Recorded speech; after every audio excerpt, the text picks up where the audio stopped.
they can do the work that they've been doing and that we are appreciative of.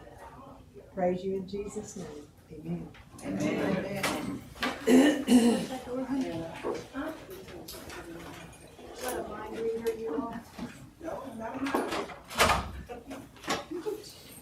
said there aren't any presentations. Oh, okay. That's good. Before we get started, I just want to extend sincere gratitude to all the board members here, Nick Moore, Jason Swan, and the legal team from the governor's office for their cooperation during the recent contract modifications for Dr. Mackey. But as we anticipate the election of a new governor, I believe it's essential for us to establish a comprehensive written guideline for future renewals, for future extensions or new contracts for the state superintendent. And in doing so, I believe that it would be beneficial for us to develop a guideline with details while we still have this fresh on our minds. We can ensure that we have a smoother process, smoother procedures moving forward.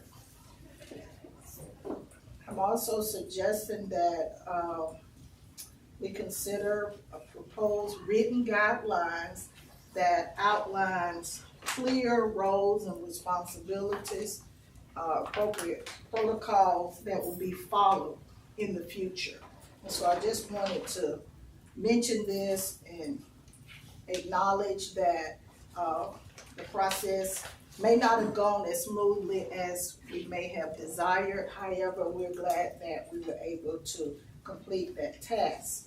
And I feel that this will not only facilitate consistency and transparency in our decision-making processes and procedures, but it will also enhance our overall governance. And so I'm just sharing with my fellow board members that I think it would be beneficial for us, and I have spoken with Marie Manning and also spoke with Jason and Nick and asked if we could sit down and reflect on the processes and procedures, but also include in our reflection a time to have written guidelines that can be used in the future. So I just wanted to share that, and then we'll move on with the agenda as it's printed. Dr. Mackey. So, well, I agree with that. I know that's been hard. The process has been hard on everybody and all of us. So, but I do appreciate the opportunity to serve longer, and I enjoy working with all of you, and y'all know that. And I think that's a very good idea. So today's work session is really, really short. There are actually only two major items for you to vote on next month, and that's Auburn University at Montgomery and Huntington College, both located here in Montgomery, have programs. And before they come and present, I'm gonna, if I can, I want to just kind of go through the rest of the agenda, because again, May is a little different, and for Ms. Mooney and Dr. Long to kind of explain what we do. So May is always, it's always been a short agenda because it's the last month of the school year. The schools are very busy doing a lot of things. The colleges are very busy doing a lot of things. And so it just usually ends up being a short sort of day work-wise. But there's a lot of celebration because we announced the night before the Teacher of the Year, which this year will be at the Alabama Shakespeare Festival again. We are trying to move upstairs. You will remember that last year we were there, and we have a very nice reception, and then we went downstairs to the smaller theater, the Octagon, and it was full. By the time all the teachers of the year, there's 16 of them, and then they have family members and they have school system members, and it filled up that room. So we're trying to get upstairs. There's no guarantee we can, because it depends on there'll be a play running upstairs, I think, and so it just depends on how the set works, if we can go up there. But Dr. Sibley's working on that. But the reception will be, again, outside in the, just as the arts program was, in that area which is large enough for us to spread out and have a nice evening. So we'll be there the evening before. You may have it today, but you'll get a written invitation to that. But just if you'll plan to join us. Mrs. Mooney's representing us on the selection committee for Teacher of the Year. We always want a board member on there. But we'll announce it that night. The next day then, that person, and sometimes some of the other members, we hope they all will come and stay, and we'll celebrate them in the board meeting. Then we also have, you see on there, Green Ribbon Schools. So Green Ribbon Schools is a national program, and that's schools that do environmental conscious projects on campus. So sometimes they're outdoors, sometimes they're indoor projects, but they basically, it's a pretty rigorous process they have to go through to win the Green Ribbon School. This year we have 2 winners. It's also not just K-12 and it's not just public. Some years we have private schools, I think we did last year, and some years we have colleges. But this year we got kind of a short list. It is only Vinemont High School in Coleman County, and then the Helen Keller School, which is part of AIDB in Talladega. And they'll be with us. We'll also do a big ceremony at the school. And I think, Miss Manning, I was looking at you because I think we did one at Munford a few years ago. Maybe Munford, you and I were there when they won, and I think Gulf Shores is one. We've had several around the state, but this year, those dates are out there already. We'll get them to you, but I'm not able to go to either one of them this year. But if board members want to attend, the one in Coleman or the one in Talladega, I guess they're both, Miss Manning, in your district. So we'll get you those dates. And then you'll see there's a recognition for Alabama State Association for Health, Physical Education, Recreation, and Dance. So they're 100 years old this year. They have their big conference in May, so we're going to do a recognition for them. Grow Your Own, which is our program to get high school students into a teacher preparation program. Dodd Hawthorne leads that effort we place it under Career Tech. We have hundreds of students involved. So we have some really, really fantastic programs. Yesterday, in fact, we were doing some filming, and they had just left filming one of our schools that has a full-time program. So they have a 4-year-old program, and it's completely staffed by high school students who are overseen by a teacher, but they are basically teaching these high school students to work with younger children. So we'll recognize them, and then our Employee of the Quarter. So it is very much, there again, 2 items of action. We're about to go back to those 2. And then the rest of everything in May is celebratory. And then we'll start on a different, as we go into summer, we start releasing test scores. So in June, we'll be looking at test scores. And then, as you remember, in July and August, we will start looking at next year's budget.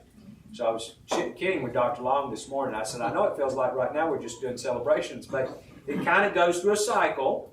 And then in the fall, or in the late summer, we're doing test scores, we're doing back to school stuff, and we're doing budget. And those things are, of course, a little more tedious than celebrating fantastic teachers. But that's just the cycle of life. When we will, and if anything is cyclical, it is school. So with that explanation, I want to go ahead and Dr. Hampton will bring up AUM, and then we'll do Huntingdon, and then I do have a little bit of a report for you. I want to update you on some of the stuff going on in Washington, and then I know everybody believes we won't be done by 1:30, but I really think we will. Good afternoon, everyone. Thank you, Dr. Mackey, for having the opportunity to come forward. We have first today with us Auburn University in Montgomery. We have the Associate Dean, Dr. Brooke Burks, here with us. This is a program that we just have not received. We've had it for a moment looking at it, and we wanted to make sure everything was aligned with it so that we would not have any cracks anywhere with our literacy, upcoming numeracy. And so we have been talking extensively with AUM about this program. One of the things I would like to say, we have previously had a program in Alabama for visual impairment. However, those two programs that we had have sunset their programs for various reasons, and we don't have a program here in Alabama at this time. So without further ado, I'm going to be quiet and allow Dr. Burton to begin telling you about it. Good afternoon. Thank you for allowing me to speak today. The Teachers of Students with Visual Impairments program is vitally important to our state. There are approximately 1,000 children in the state of Alabama with visual impairments. And so this program will train teachers of students with visual impairments. We'll teach them Braille, we'll teach them mobility using adaptive devices and things of that nature. So we just look forward to being able to provide this program so that we can have more teachers who have these abilities to teach these students. So it's that one program. Anybody any questions for How long is that program? How long is your program? So the program will be part of our advanced A program, our traditional master's degree, with 7 classes of that program. And did I hear you say you did have it and it went away, or no, what did you say? I'm sorry. There were programs in Alabama at other institutions, and they sunset their programs. This will be the only one in Alabama. I thought you said you sunsetted it. No, but you're going to be the first one to bring it back to life. Yes. How exciting. Do you have anybody signed up to do that yet? Do you have your enrollment? We've had people reach out and ask about the program. So we anticipate there will be some. I'm not sure exactly how many, but we anticipate that there will be individuals who are interested. Starting in the fall or summer? Well, No, this is just for the. right. This one will not start until fall. We've done a lot of conversations with AUM concerning it, and they would not be able to begin the program until the fall. Okay, this is permission for them to review. Right, so they don't have the program already fully developed at this point. They want the opportunity to develop the program Gotcha. and then begin offering. So that's what the request is now that they're making. Gotcha. Thank you. Is there a specific company that has developed materials that you'll be, I assume, in these setting courses that you'll be teaching? Not a specific company. Our dean actually, Derek Smith, is an expert in this field, and so he has worked with both of the previous programs, the one at UAB and the one at UAH. And so with his expertise, So you'll build out the 7 courses yourself? Okay. Just out of curiosity, will there be a praxis exam they'll have to pass in order to teach in this program once they get out, or? Okay, so currently what the students in this program have to take is the special education praxis. Okay. One of the things that we are looking at, we've done some conversations with ETS, and there is a specific test that is for visual impairments. Okay. However, we hadn't made a decision in terms of which way we're gonna go with that one yet. But they could keep the special education perhaps? Perhaps. Okay. So we're still working on that as well. Because they would already have that Right. coming in, okay. Thank you. Any other questions? Sounds wonderful. Like a great need is out there. Thank you. So if permission granted, I will stay at the table and I will go ahead with the next one. So today we also have Huntington College. I'm going to ask Dr. Kimberly Stevens, she's the dean there, to come up and join me. We did an on-site visit, as we have with each of our other institutions previously, had a wonderful visit at Huntington, and I don't want to steal any thunder, so I'm going to turn it over to Dr. Stevenson, and I'm going to give you the information. One more thing, go ahead. Okay, so we've been, Huntington's is a very small private institution, and we have only 4 faculty. So Dr. Chestnut has been gracious enough to come out and help with ethics. We enjoyed her being out there to visit with us. And we were very thankful for the support of Dr. Hampton's team. that group coming to us, you know, being so small, it's wonderful to have the feedback. It was a very positive experience, and we were very thankful for it. I actually had to pull my faculty away from them to let them do their work. They wanted to hang out with them. But we currently have about 108 students that are declared education majors. We have 30 that are currently in our EPP as candidates, and 12 are graduating. And we have about 39 that we're interviewing right now to move into as candidates into the EPP. So we're having a large amount of growth there for this upcoming year. So we offer 10 programs. We're a little unusual in that we don't offer a standalone elementary program. Our elementary teachers must be elementary and collaborative, so they come out with double certifications.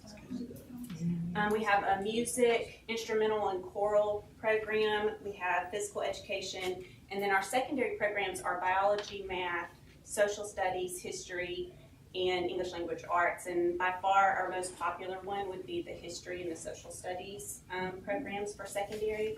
But something that we're really excited about right now is our focus on rural communities. And what we have already received a large grant to help with this, and so we have 8 students slotted to come in for the fall that are coming from rural communities that will be both their major either elementary collab or secondary collab. So we used to offer the secondary collab programs, and those kind of they were hard to get students to come in for that much, and then with new regulations that came down, we had to kind of close those, but we're working right now creatively to try and get those back online so that students can come out with a double certification in a shorter amount of time. Right now we have it slated for a 5-year program, but we're trying to get that down to 4 years. So we're working with Dr. Hampton and their group to see what we can do there creatively. And we also have a secondary collaborative standalone 6-12 program.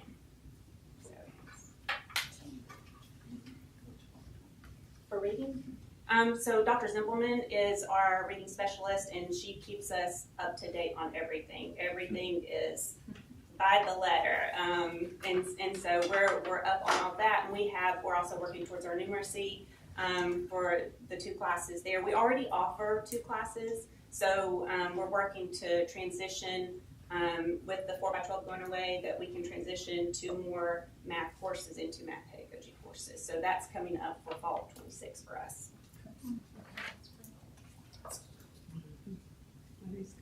Any questions? Yeah, y'all sound like it was cooking with gas. I want to mention while she's packing her stuff up, so she mentioned that they have this real focus on rural education. And the president there, Anthony Lee, came and met with me, well, before he was president, I guess, because Dr. West was with him.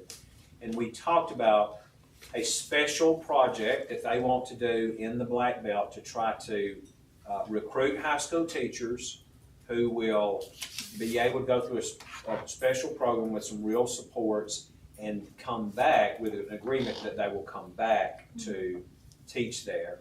And Governor Ivey is very supportive, so there's some money in the budget for that program. I talked to Dr. Lee Sunday about it, and now he's had some private philanthropy that have come to the table. And so what was going to be a pilot with just 1 county and a very few kids, very few young people, should say kids, has expanded quite a bit because the private philanthropy now, I think, is about 5 times what the state is putting into it. So we're very excited about that. It is in the budget now. I know that Chairman Garrett and Chairman Orr are both very excited about it, and we talked about it. So assuming that moves through, that'll be another thing they'll be doing next year. It'll be the first program of its type in the state. We have 8 slated for this year, and we already have 6 confirmed, and we have 8 slated for next fall. So, and then the expectation from President Lee is that private money is going to be renewed as well. So that's hopeful, and he's continuously working on procuring new resources, additional resources to really beef up that program. We have had 3 students recently that we allowed to intern in their hometown, And then we've had 2 students who came from rural communities, finished all of their work at Huntington, and then went back to teach in their rural communities. Oh, So we were wonderful. super excited about that, to see that it's starting to catch on. That's great. Yes. Well, we applaud that. What type of modifications do you make for the rural emphasis? Well, a lot of it is going to be our connections out in those communities. Like I'm a Montgomery Public School student, right? So, I know people around this area. So we are working on getting people who can go into those communities. Right now, as it stands, I have faculty who oversee internships for those who are outside of the Tri-County area. But if there's a problem, of course, I'm going to be the one to go up there and take care of that. But we are looking at getting a person who can go into all of the different communities where the students are and support them there hands-on and get to know those administrators and those counties and help those students. And hopefully be able, some of them, the idea is they won't actually move to Montgomery, but they'll be able to stay in their home, an hour or hour and a half away, but take classes but stay in their local. So as you know, student teaching, we always want people to be in. So it's like easier, I will speak for Huntington and AUM, but it's easier for them to place people in Montgomery County because they've got to do supervision and all that. But a big part of it is, how do we help these students do their student teaching, their internship experiences, everything back home.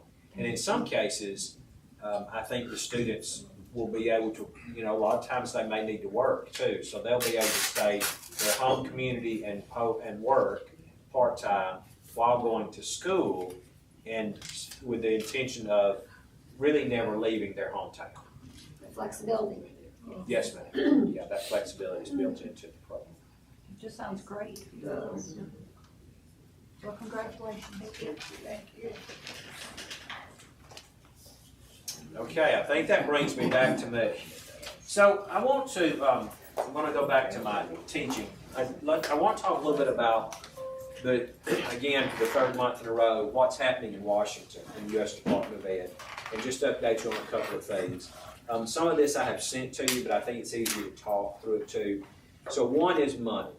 And I think everybody in the room probably knows, I'm sure the media are very interested in what I'm going to say, but so we got a letter 2 weeks ago on a Friday that the ESSER ARC money, which also we call ESSER 3, we have to have not only funny names, but 2 kinds of names for this money. So remember, ESSER was passed in 3 tranches. There was a group of money that came in April of 2020, right after the pandemic started, and that money was immediately flowed to the schools and the states and to the schools. And a lot of that summer was used to buy personal protective equipment. Y'all remember PPE? We had to have hand sanitizer in all of our schools. We had to have masks. We had to have gloves. And then some of it went to purchase other things too, air filtration.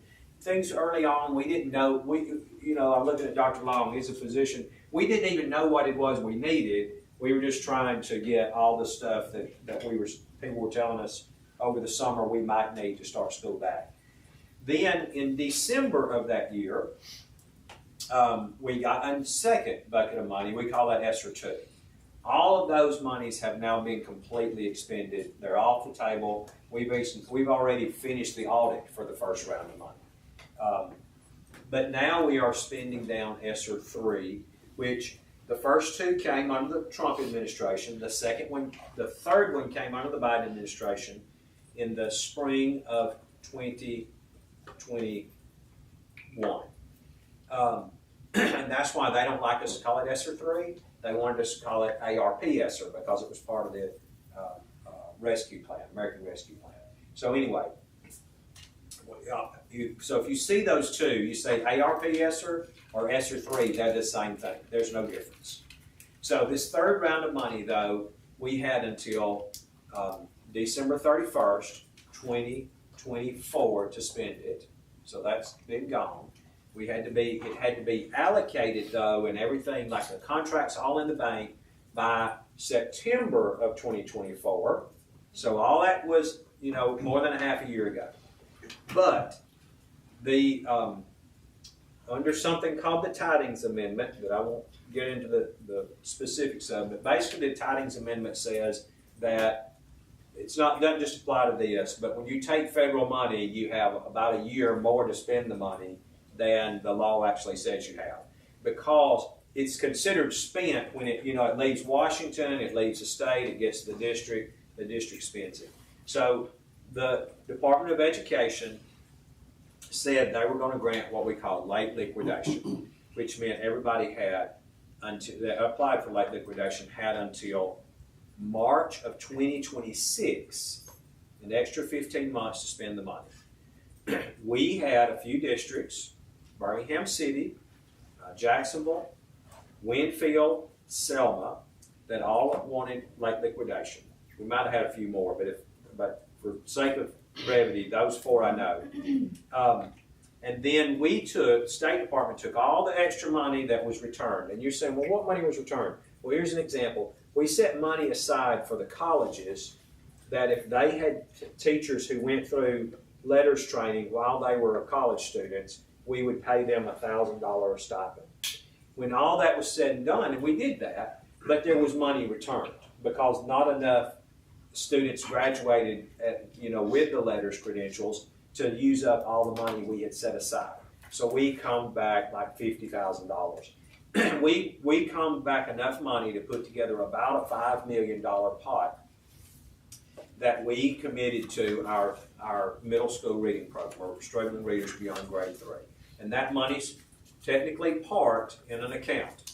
And then Birmingham, they spent all their money. They actually, even though they applied for late liquidation, they actually spent their money before the liquidation period came, so it was never an issue. Winfield and Jacksonville also have cleared all of their money already. Selma still has money in their account because it's committed to a construction project that's still ongoing. Some people ask, well, why is it ongoing? Well, Dr. Chestnut knows it's a very complicated project. It's an old school that had a lot of air quality issues before COVID anyway. And so they're completely remodeling it, getting the air quality stuff fixed. And then, so they had supply chain problems, as a lot of schools did. And then in the midst, so they had to move all the students out of the school. And then the tornado hit in 23, and those students, the school that those students had been moved to got hit by the tornado, and they had to be moved again. And so, because of all the issues with the tornado, the school project got delayed even further. So it is years past due, but the money is in the account to finish it. But when the letter came and said we're freezing all the money, obviously there's a little panic. But there is a process to get the money. So we can reapply, basically appeal to get the money back. And we're in that process now. We have multiple meetings. Mr. Watts, Ms. Martin over there, we have to provide a lot of documentation to Washington and apply or appeal. We have to appeal it. Basically, the way they did it was everything's denied, but you can appeal the denial. And so there are hundreds of denials. Now, realize we have statewide, we've got about $4 million in Selma, 4.9 or something, about $5 million with the states, a little less. It's around $9 million statewide. Mississippi has half as many students as we do. They have $100 million. Kentucky, I think, has $300 million. So there are states with huge amounts of money left. And so we just got a little bit. So it may take them a long time to work through the appeals process. And the way the appeals are working is we turn in the appeal, which we're working on. We're not turning ours in this week on purpose. But every Thursday afternoon, the department has a group of readers that are going through as many appeals as they can in a block of time. It's like, I forget exactly, but it's like 2 or 3 hours that they've set aside. And they'll go through as many as they can and make recommendations for the secretary to look at that on Monday, and then she will make a decision. and then the next Thursday they do it again. And so we don't know how long it'll take to hear our appeal, but we're not turning ours in this first week. Today's the first deadline, because we want to make sure we get all of our I's dotted and T's crossed, and we have a really, really good packet to turn in. So we may turn it in for next Thursday, and we may even wait the next week. I've told our crew I'd rather get it right than get it early. And it's complex because it's not our money. Remember, we're going to sell them. We've got to get all these invoices. We have to show how much work already has been done and why it was delayed. So it's going to be a really thick packet when we do turn it in. But we're working on that. So when you read about that or hear about it, you know, it's there are other states that have huge amounts of money, and as I said, into the hundreds and hundreds of millions of dollars. And we're one of the states with the smallest amount left. So kudos to our districts that they spent their money down, but we are going to try to get the last little bit. And I believe we have really good projects that will qualify under the guidance that the secretaries put out, but they do want to re-review every project.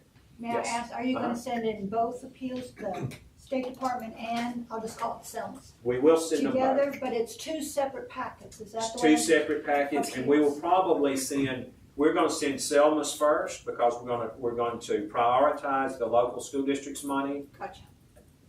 You know, I'm just, if they come down to, not that our state project's important too, but if it comes down to One of the other. you're going to get one or the other, we want Selma's project to be, because that is a local school district that is counting on the money to finish a big project. Fortunately for us, the state legislature has fully funded our request, well, not our whole big request, but the request the governor sent over for the third grade reading is $10 million, and they're going to fund the whole 10. So we've got 10 million. We had 5 for the current year. We've got 10 for next year. If we get this money, we'll have 15. So we're hoping that happens. But if not, we'll have a $10 million project, and we'll be back in the summer talking about next year and that request for middle school reading. But again, I think we have really good justification, because it's very clear that these middle school students who are in primary grades, so these 5th graders this year were kindergartners the year that COVID hit, and they continue to struggle, not just in Alabama, but across the country. And we can show that they are struggling, and that's why we need to continue to invest in their reading skills going forward.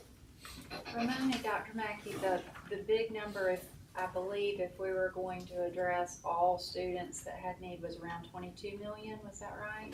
Yes, ma'am, that's right. Okay, 22. so we could potentially get to 15, That's right. potentially. And then would you have a plan to prioritize where? Yes. Yeah, so we're focusing on the schools that have the greatest number of students who are behind, based on our ACAP scores.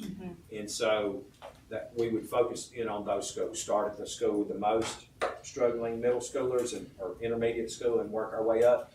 And remember that if but we're only looking at schools that have pretty significant populations of students, because if you remember, there's another number, you're right, 22 million, great memory, but there was another number, 50 million.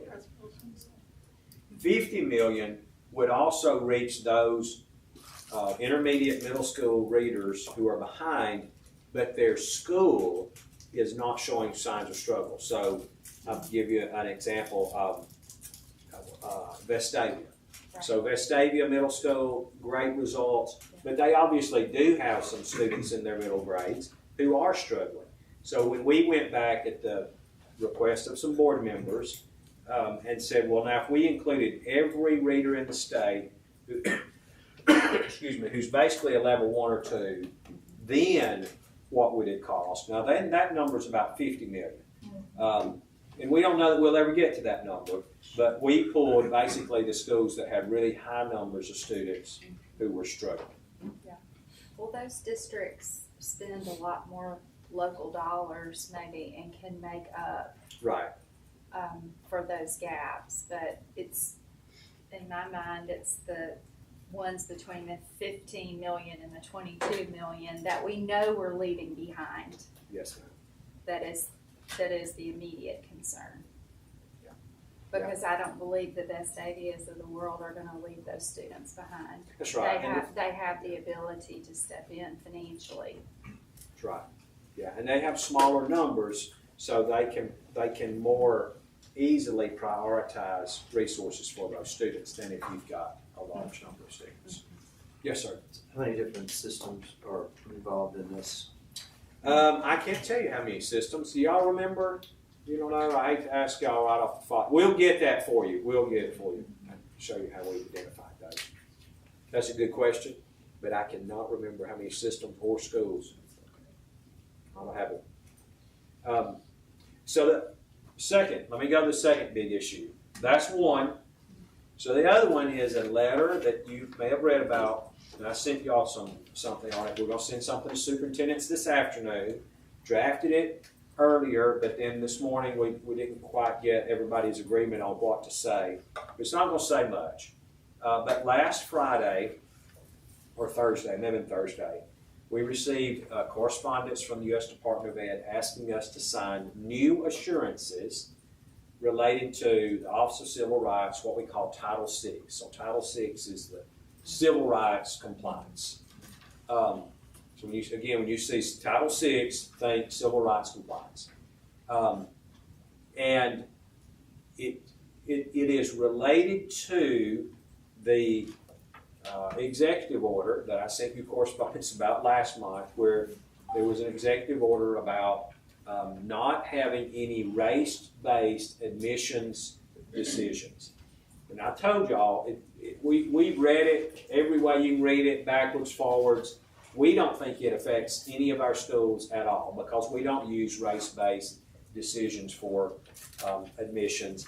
And it obviously, if you read the whole thing, it is more geared toward higher ed because higher ed does have different decisions. And it even refers to the Harvard case around affirmative action admissions as the kind of basis for the order and the assurances.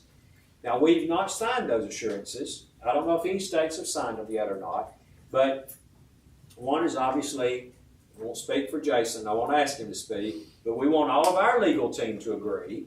We want the Attorney General's legal team to agree and the Governor's legal team to agree. And all of those lawyers are looking at all of these things. We had a plan for how we were going to react. I'm not going to divulge the plan to the media, but we had a plan where I felt really good about it. And then yesterday or the day before, we got another email. That was, I guess the day before, we got a new email that was an attempt to explain the first email, which we thought we already understood. Like we had already gone through this with all these lawyers and thought we understood it. But the explanation was somewhat different than the actual text of the email it was explaining. So now we're going back, and all the lawyers are rereading both correspondences together, and they are not. And so it's interesting because they've come as emails, not as what we call dear colleague letters. So a dear colleague letter in the education world means something. It's letters that come from the secretary to the states or local superintendents, and they always start out dear colleague. And then what you get beyond that is basically kind of administrative law. This is how you're to do things, and we call them dear colleague letters. We've been getting them for decades. It did not come as a dear colleague letter. It came as an email, so it's a less formal process.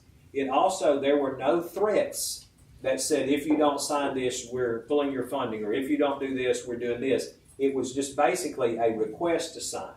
Now, you've seen national news. New York State has already put out that they are refusing to sign because they have already signed their Title VI assurances, which we also have already signed.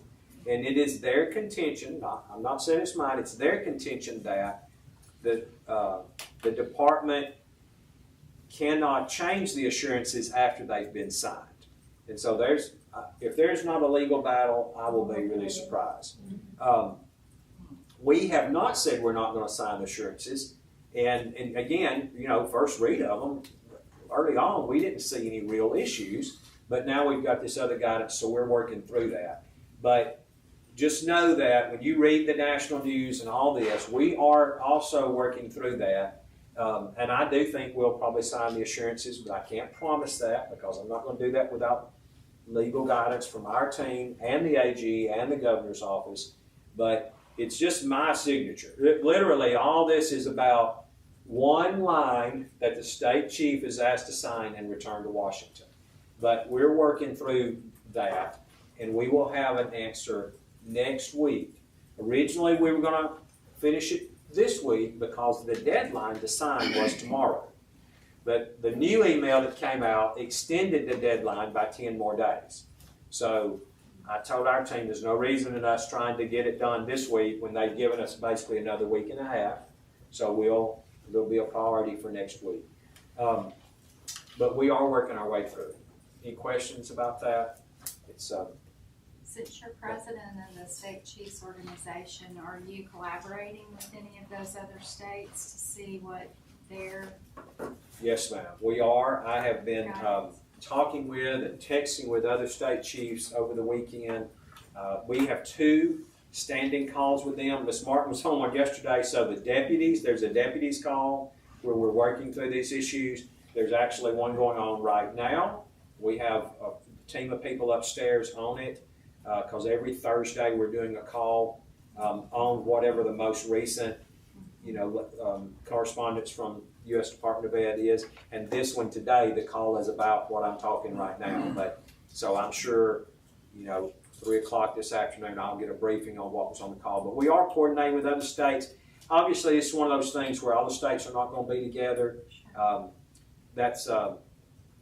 I take you back 3 years. Remember in the last administration, there was the bathroom, the infamous bathroom issue about men's rooms and women's rooms. I see your puzzled face.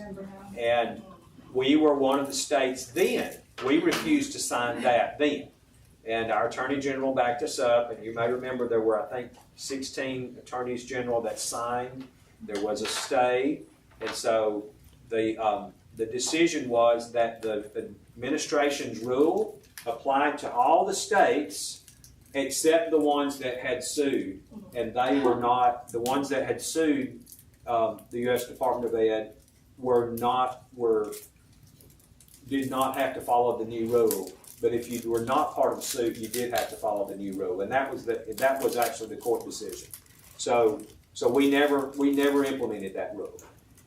And there are going to be some states that don't implement this one, I can bet, and they're going to also sue, and we could end up getting a split decision again. I don't know.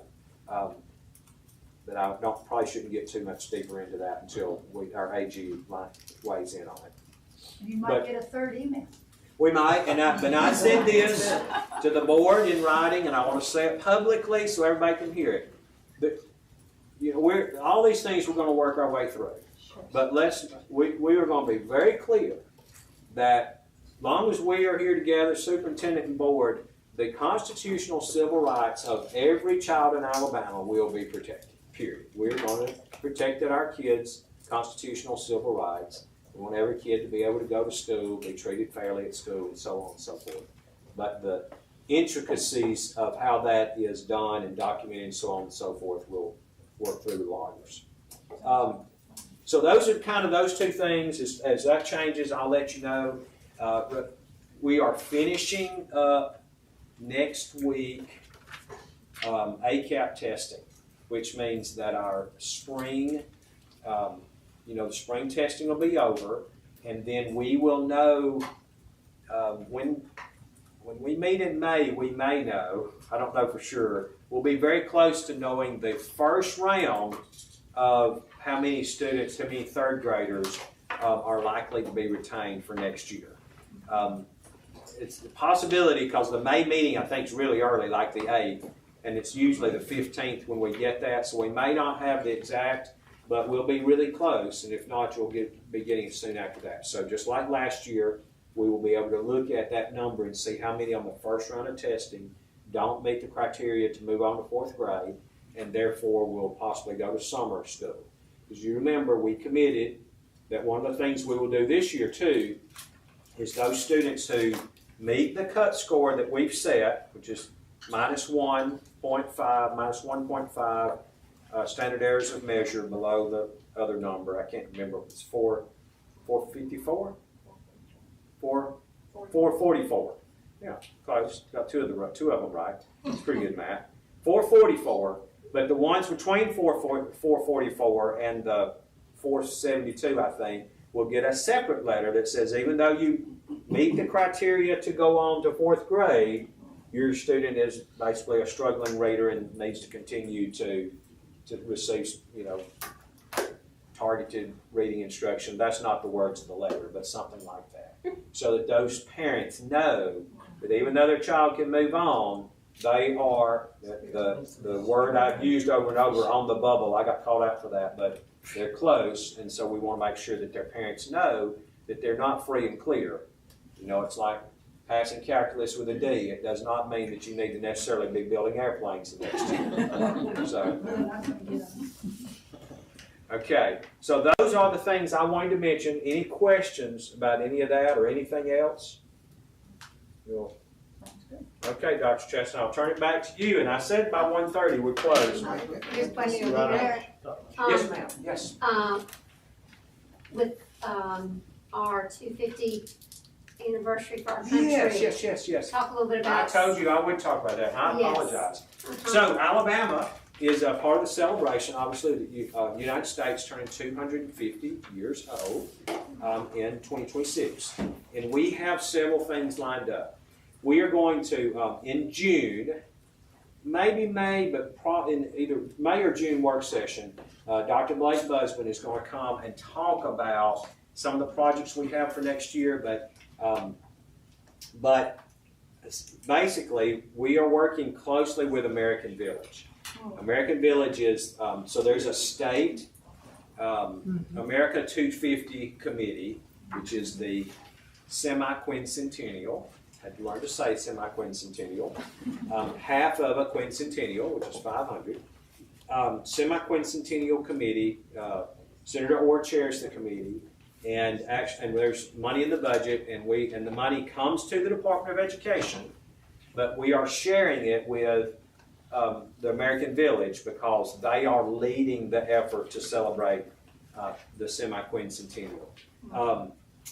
We're going to do some things like there are going to be semi-quincentennial schools. So at least one per county. I don't know that they've said exactly how many yet, but you remember when we had the Alabama Bicentennial, Yes. We have bicentennial schools. They got a special flag to fly. So we're doing that for the semi-quincentennial of the United States as well. And I talked with Alan